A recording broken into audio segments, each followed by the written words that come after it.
All right, once again, we have discovered a catastrophic failure. And this is by far the worst one yet, because what we discovered is these differentials right here. Let's zoom in and take a look. Right there. That is how they go in here. You've got that one, and you've got this one. Comes along, drops down like that.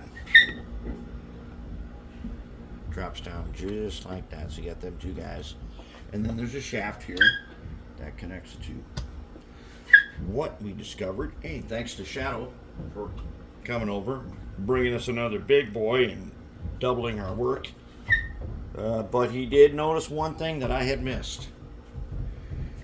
And it's not good. Actually, it's really bad. This could end this project in a second.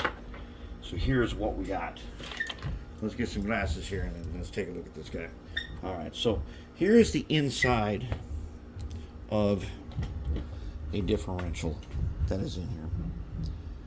Now I just, oh no, oh crap, of course, down on the floor, down you go, okay. All right, anyways. So,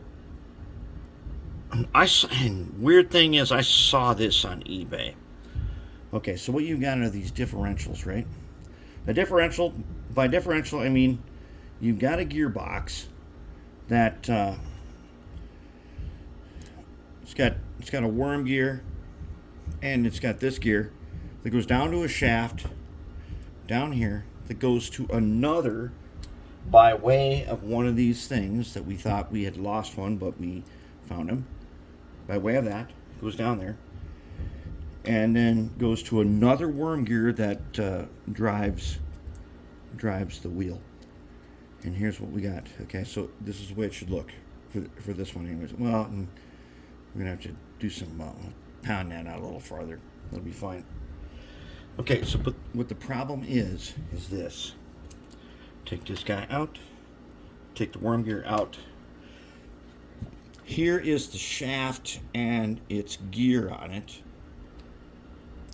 That goes down in here and it turns, and you got this little guy here, right? And on him fits a little drive shaft with these slotted things, and goes like this. And then there's another slotted thing that goes down to the worm that drives the trucks. And they turn around in here and they're pushed by that worm.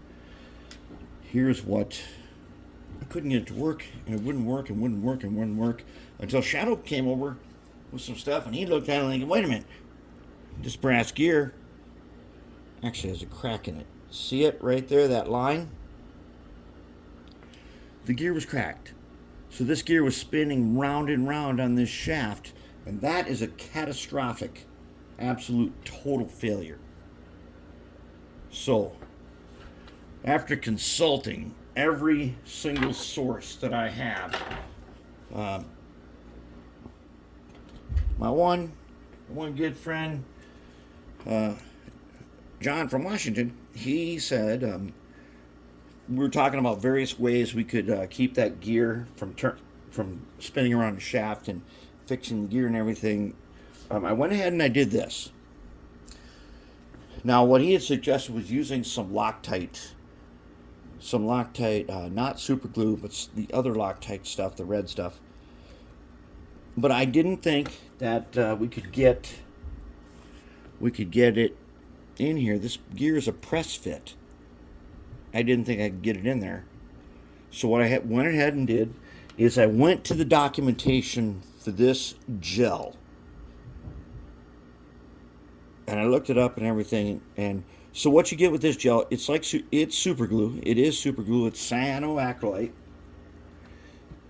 And I put it in place, and I put this on there and tried to get as much into the inside of the gear and the shaft as possible and everything. And that's when I ran across the documentation that full strength is achieved in 24 hours. That's kind of important, because the strength that is required to turn this and then push that gear is not insignificant. It's quite a bit. So now we have let this guy cure for 48 hours, which means it should be according to the documentation, should be fully cured. We don't know yet, and we're going to find out in a little while when I hook this all up.